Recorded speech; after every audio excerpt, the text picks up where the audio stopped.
Good day, ladies and gentlemen. This is Watson Michael from Ceylon Institute of English and Leadership. And once again, we're honored to have Mr. John Jeffcock back with us. So he's the Chief Executive of the award-winning C-Suite Network business, Winmark Global.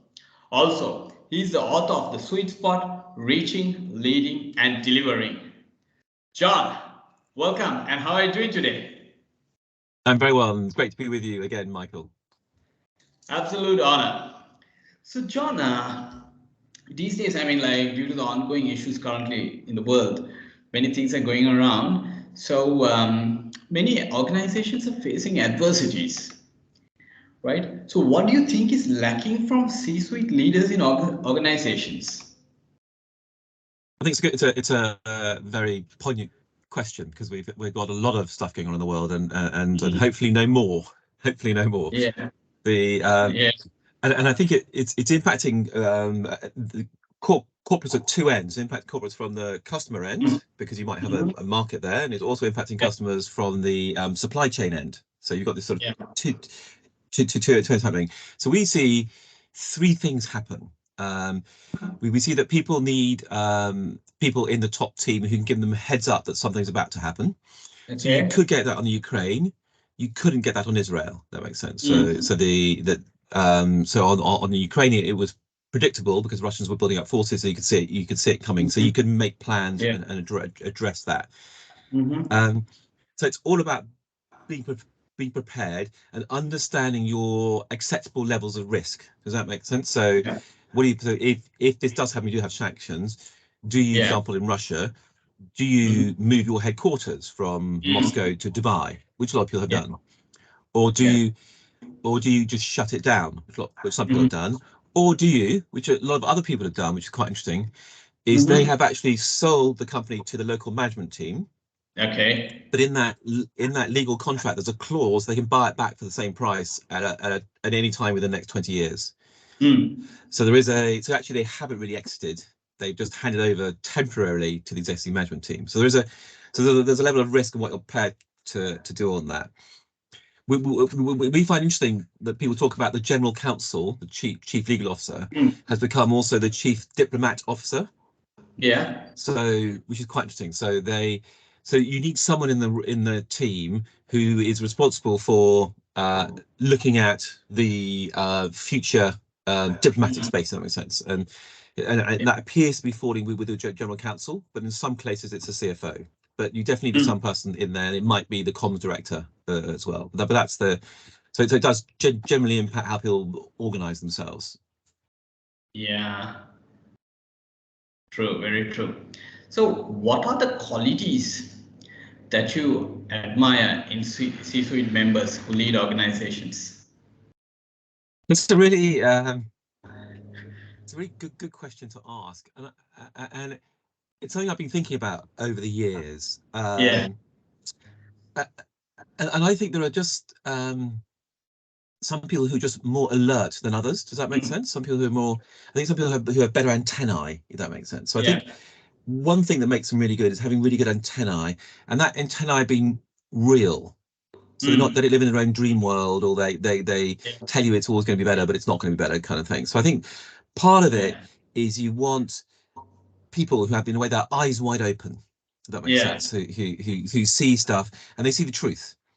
But you also want people, I think, which is really important, to have a vision of what they want to achieve. I think that's so important.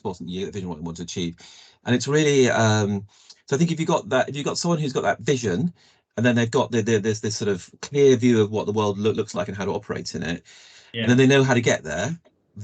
That's what you really want. And I remember, let me give you an example of that. I remember Fujitsu in Europe, a big Japanese company.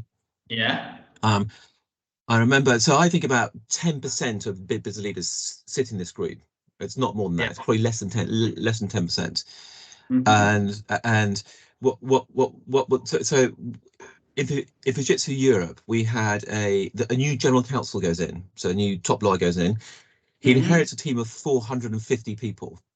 Now, what you would what you would normally do in that environment, what your average person would do, is they'd go up to the CEO, ask CEO what they want, and then they look at the objectives of the company, and then they organize themselves to meet those objectives. This guy doesn't do that. What he does, he goes in, he immediately looks at the size of Fujitsu and what they do, and says, based on the size of the company and what you do, your team here should only be 250. Your team here should be 250 people. So I'm now going to reorganize. So he then tells the CEO what he's going to do. Does that make sense?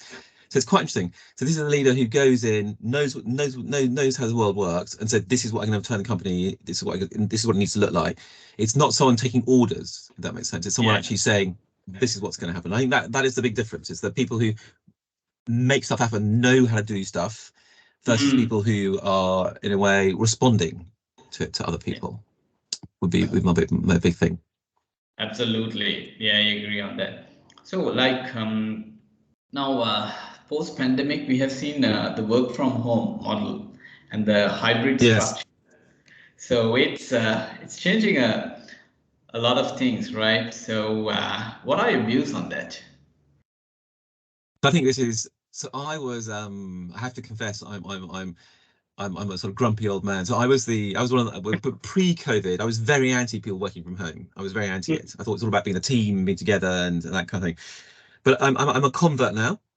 Yeah. I think in one way it was quite interesting when it happened to us. I said, should I give you a working from home allowance, to buy stationery for home and and that kind of thing, and pay for your heating and that kind of thing during the day. And they all went, no. You have no idea how much money we're saving on travel costs getting to the office. And so it was quite interesting. So so working from home for a lot of people is a cost saving. Yeah. Which is quite interesting.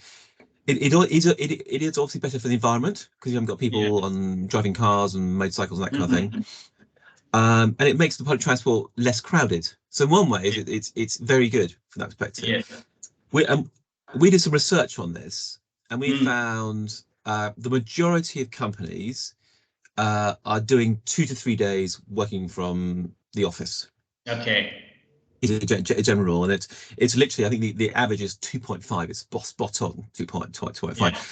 The problem you've got is those days all tend to be the same days. They tend to be Tuesdays and Thursdays, Tuesday, Wednesday, Thursday, which means if you're an organization like us who runs events, all the venues are packed on Tuesday, Wednesday, Thursdays, but there's nothing happening on Monday or Friday. So it's a demand on the set goes up. It's quite interesting.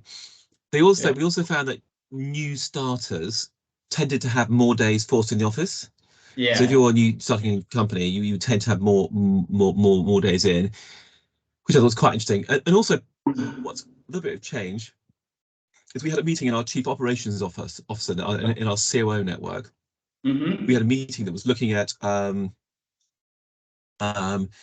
it was looking at how do you attract people back to the office. So in a way, part of what court has to do, you can obviously bring out the whip and sort of whip them back into the office, which is one way of doing it. Another way of doing it is to make your office a much nicer place to come to. True. If that makes sense. So the COO is looking at that. What do we do? How do we refurnish it? What does the tech need to look like? And those kind of things.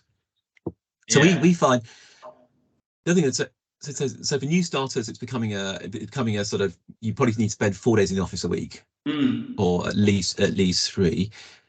And it's not, before people talked about it being a benefit. I think it's now become a standard, if that makes sense. So it's no longer seen as a benefit. So almost, if you don't offer it, it's a negative. But if you do offer it, people don't think that's better or good. It becomes a sort of, in a way, a standard. But obviously it doesn't work if you're in retail. It doesn't work if you're in manufacturing.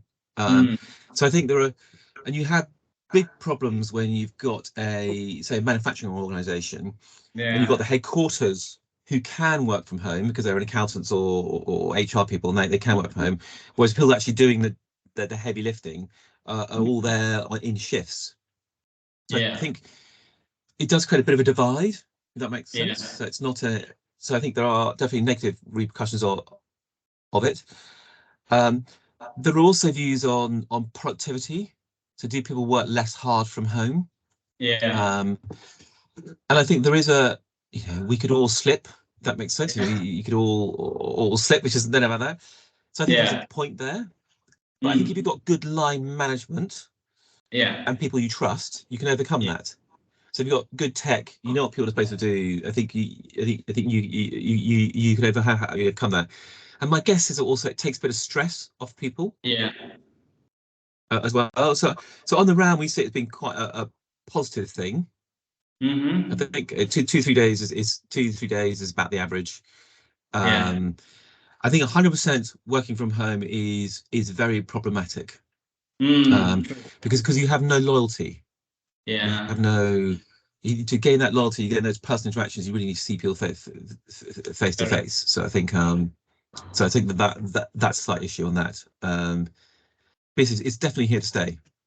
I remember when COVID happened, which was quite interesting comment someone made, is what happens in these environments is things change. And the question is how much of them will unwind. So how much of it will unwind and go back to where it was before. This is one of those things which has gone from full office working to 100% home, and it's unwound to about 2.5. It's got halfway back. And that's where it's gone back to. And I think it's going to stay. I think it's going to stay there. Yeah, it seems like it. Yeah. So let's get on to the interesting part now, right? So let's talk about Winmark. Can you let us know some details exactly what your company does and how it helps? Okay. So our good question. So our purpose is to inspire the global C-suite to create value for all, and what that means is we're helping business leaders in the C-suite typically create value by developing better people, generating more money, creating more wealth, doing better for the environment, and also the society around them. So it's all stakeholders, but it's creating it's value creation.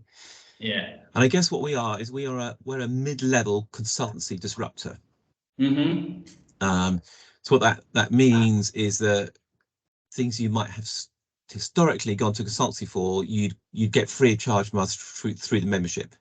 And let me give you a good example of that. So we run these C-suite networks. We run 16 of them. It's a lot. So you've got non-exec CEOs and chief finance, chief legal, chief HR, tech, operations, marketing, and so on. And the idea is they all come together and share the best of their stuff, and then they all develop as a thing. So in a way, we create what some people call the rising tide. And that makes sense.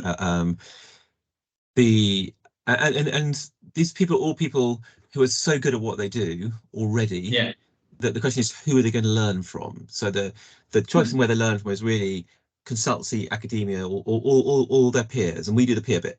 We don't consult. Academia stops really when you're 35 a bit, mainly. There's not much value post 35 it can add. Whereas consultancy will go on, but it's very expensive and can be very good. It can be very good. So we run those portfolio C-suite networks. We run them as an open ecosystem, and that's super important, because that means you could join our chief legal officer network and also attend the chief finance officer meetings, or you could join our chief operating officer network and also attend our chief marketing officer meetings. And why that's really important is if you take your average company has 9 people in the executive committee, and then it tends to have 3 business units heads, in that sense, who run the business units. Then it tends to have 5 what I call staff officers, and those staff officers are finance, legal, HR, marketing, comms, or tech and ops. But actually, if you look up the C-suite on Wikipedia, there are about 85 roles. And if you ration that down, you take D alone, you've got chief data, chief digital, chief diversity, chief development, and it just goes on. And so if you think about it, all those jobs have to report into those 5 people. And what that tells you is those 5 people are all generalists. They're not technical experts. So if you get to the top being a finance director, you also might have the chief information security reporting into you, or the strategy function reporting into you, or diversity reporting into you, or so they're all happy generalists, which is why this ability to move them about in that ecosystem is really important, because it means they won't just be doing one thing, they'll be doing lots of things. So that's a really important thing. And to help them, in that group, we run 200 meetings a year. It's an engine. It's a really, but not big meetings of about 20 people. So the last one I went to, we had a fintech talking about how they were deploying AI in their legal function. And they were doing three things. Give an idea. This is the depth we're going to. They had a robot, an AI system where contracts come in. The system asks the contract six questions, and then it assesses them, and then it sends our contract onto the right person or signs it off automatically. That has saved them 40% of their workload. Yeah, wow. Yeah. And the other thing they did, just one more example they did, so they're also now reading they're in a regulated sector, financial services, and what happens is marketing sometimes writes the wrong thing in the marketing collateral. So they have another bot that reads all the marketing collateral, because it might get confused between a debt or a loan, for example. And what this bot does, if it goes through, reads it all, not only does it highlight the mistakes, it replaces the words with words that are okay. So it corrects it. It auto-corrects all the marketing collateral, which is brilliant, and makes them legally compliant. And so we'll run meetings like that. So they're all quite nerdy about how people are doing stuff, and we're not interested in people who've just started things. We're interested in people who've finished things and how's it gone and what went right, what went wrong. So this is a lady talking about how she applied those, how you're going to manage the governance of them, how often you reassess them, and those kind of things. So you run 200 of those a year, so it's an enormous engine. And that's our meetings program. Supporting that, we have a knowledge program. The knowledge program, there are three elements to it. One is we track all the business schools and top consultancies globally. And when they release a thought leadership, it's a lot of work. We have a dedicated full-time employee just doing that. And she who's from Vietnam actually. She's Vietnamese. She's really good. And she she has links to all of these places. And every time they release these reports, we capture that report and we immediately feed it into this email that goes out 3 times a week. Because part of the role, when you asked me earlier about what you admire about good people, I mentioned good antennae, and this gives them that good antennae. Because what it does, it enables them to say McKinsey said this, or Harvard said this, or the Singapore University said this, or Colombo Business School says this. It sucks it in and it shares it with everybody. So it's a really good knowledge system. So we have that. We then have a system where, as a member, you can ask a question, and we anonymize the question, and we take it out to the membership. And that can be quite a technical question. So does anyone have any experience of licensing robots in warehousing? It can be quite like that. Or it can be much broader. So who prepares your reception staff for a dawn raid? To has anyone got a policy on this?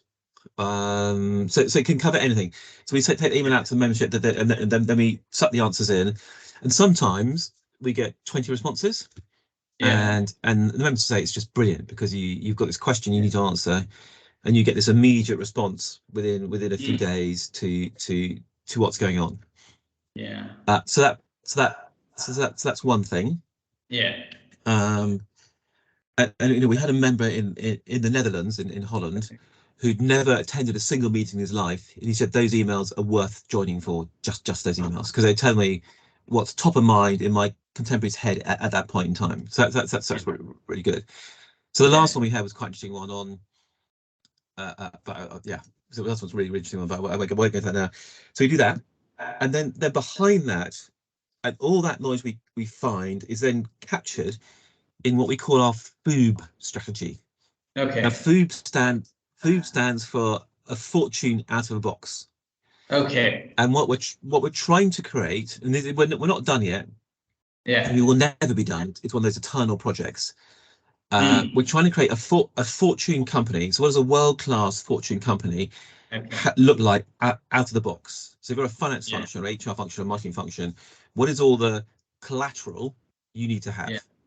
So what does a competency framework look for a marketing function? What does the panel review stuff look like for a legal function? What does your KPI dashboard look like for a finance function? So we're creating all those. We're listing all the documents you need to have, and then we're finding world-class examples of that. So the idea is you can literally go onto our server, and if you want to create a function from zero and make it world-class overnight, we've got all the documents and processes you need to do that mapped sitting on our server. Wow. So that's what we're trying to do. Yeah, it's enormous. It's an enormous project. And this is why consultancy doesn't like us, because that is, you know, probably £500,000 worth of consultancy just sitting on our server in these documents. I remember once we did one a job, and I remember Barclays coming up to us, one of our best practice guys, and he went, "Well, that's £60,000. That document's worth £60,000 to me." And we give it out free, so it works really well. And then our final bit is masterclasses. So part of our role is to train up the next generation going into these roles. And so we run a number of masterclasses, and we run about 20 in total. We're a bit like most of our members don't, you know, there are some very good executive management programs out there, top universities. I'm sure you'll have in Columbia as well. The problem is time. People don't have is time. So our masterclasses are all one day or half days. And we have a whole tech list. We've got AI and machine learning, cyber, data, and they're all trained. So the data one's done by a chief data officer. The cyber one's done by the chief information security officer. They're all done by people who are properly good at what they do. And you can ask them questions because they do that in their day job. They can really probably answer, well, this is how we do it. So they're really good. Then we've got a whole people one, which things like, you know, presence, negotiation skills, and that kind of thing. And then we've got a business one, which includes our one-day MBA. We got a master's on governance, on sustainability, and those kind of things, and finance, which are all really, really good. You know, the finance one's trained by a finance director. The sustainability one's trained by someone who was a chief sustainability officer. So they're all trained by people who've done the job. So they're not academics. They're thing. Well, one exception is the governance one is trained by a professor at Henley Business School. So we have and I think one of the tech ones is trained by a professor at Southampton Business School. So some of the business school, we do have a couple of professors doing that. So you've got this triangle of peer learning in these meetings, the knowledge that supports that, and then there's masterclasses that trains up the next generation going into those roles. And typically you join as an entire executive committee, so the whole top team comes involved, or you join as an individual department. And so I think the last 3 companies who joined one of our networks were National Grid, which is an electricity, or you know, National Grid in the UK has profits of 4 billion. It was Aladarish Bank, so a bank in Ireland, the biggest bank in Ireland, joined. It was SSP, which we've never heard of, but they operate 2,500 retail shops in airports. That's all over the world. So I can't think who else just joined. But it's that kind of organisation that joins. It tends to be big corporate, but we're not. You say that, but in reality, we want the member who joins to bring value to the other members. So we tend to work a big corporate, but if there's someone, you know, we had someone join recently from a small company of 200 people, but he was one of the top AI people in the world, and so we just want, you know, that's a really useful person to have as a member. So that was why we brought that in. So really, we're after bringing the top people together to share how to do stuff. And that's it. So it works really well.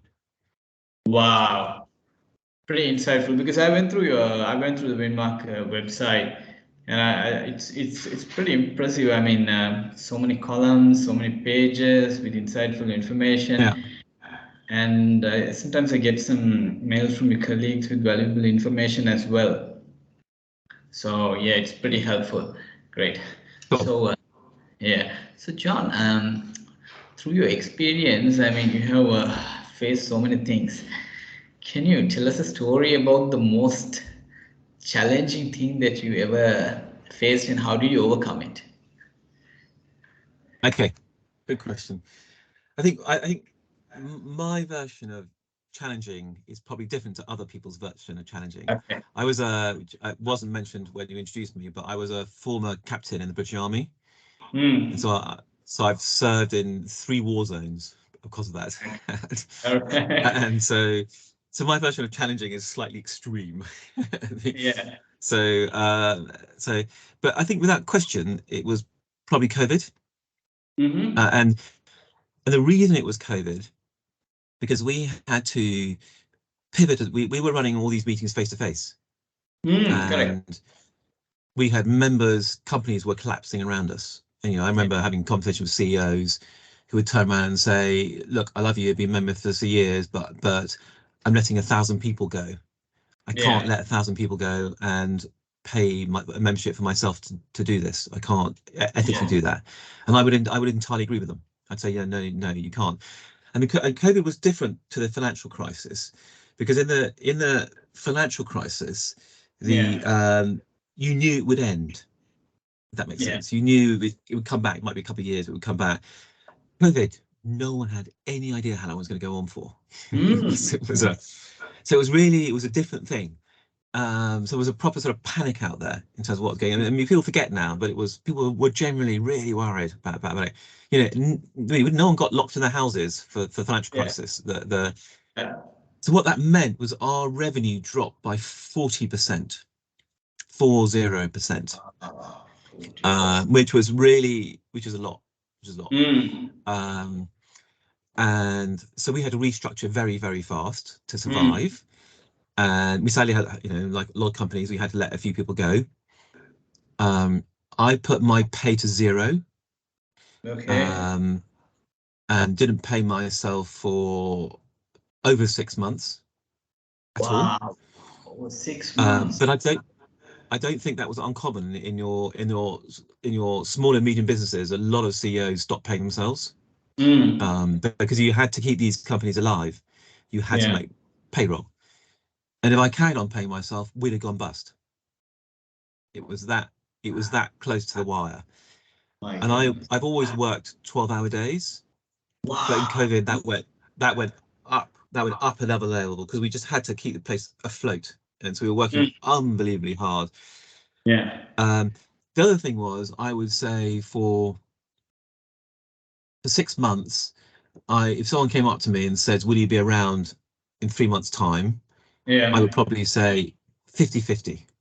It's 50-50 chance we're going to be around in a month's time. Because if we have 20 members who decide not to pay because something happens, we're gone. Another thing that happened, because you had the financial crisis behind that, most companies had burnt their spare cash. During the financial crisis, then COVID came along relatively soon after that, in a sense. And they hadn't rebuilt those cash. They hadn't rebuilt those cash reserves, and so it was thing. So for me, that was really stressful, because it was, I'd spent 20 years building a company, and it was going to go, and it was going to go under. It was going to go under. So it was 20 years of my life in a way wasted. That was slightly sort of how I was viewing it. So I was really fighting for keeping the value you created over 20 years. So that was probably one of the toughest times, I would say. Wow, pretty amazing. I mean, like, it's a pretty amazing story, because I started this company in 2021, so I was employed, but I was in the tourism sector, but everything was dull for some time. So I thought, what am I doing here? So I said, okay, let me start something which I really wanted, and then only I opened this institute, and here we are. Right. Pretty amazing. And that's quite interesting. So recessions like COVID do spark a lot of innovation, which is really, really good. And we came out of the the other side of it in a much better place. Oddly enough, with less debt, because we've been paying off loans during the whole process. We came out with a much better organized business, better team, with less debt. So for us, actually, in the end, it worked out quite well. But I think you have to, in life, you go through these things, I think. Yeah, I mean, pretty impressive, right? So pretty impressive. So also for all those watching, you can find the website link of Winmark Global, and you can have a look at the website. You get plenty of information, and you get some free information as well, which is very, very valuable, right?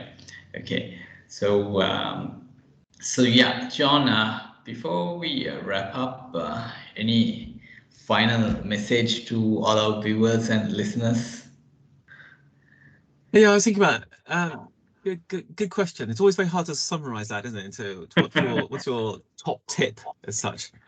So I could tell you about networking, tell you about how amazing membership is. I could tell you about, I'm probably the best people in the world on sort of C-suite careers.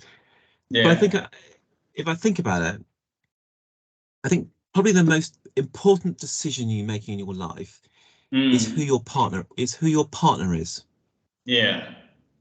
If you have a life partner, who your partner is. I think that has a bigger impact on life than any career decision you'll ever make.